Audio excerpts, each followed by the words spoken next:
木星咧佢就係太陽系裏面最大嘅行星啦，但係木星咧佢本身係一個氣體星球嚟嘅，佢係連着陸點都冇啦，而且佢嘅大氣壓力係比金星仲高嘅，咁啊想加跨晒所有嘅飛船啦。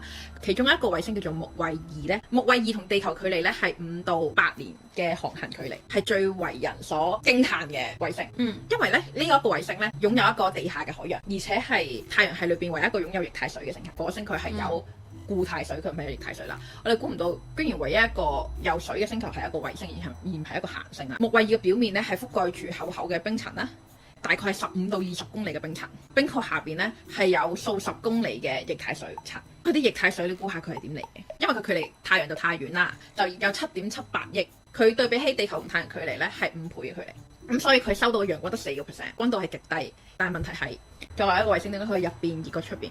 咁佢呢個熱量喺邊度嚟嘅？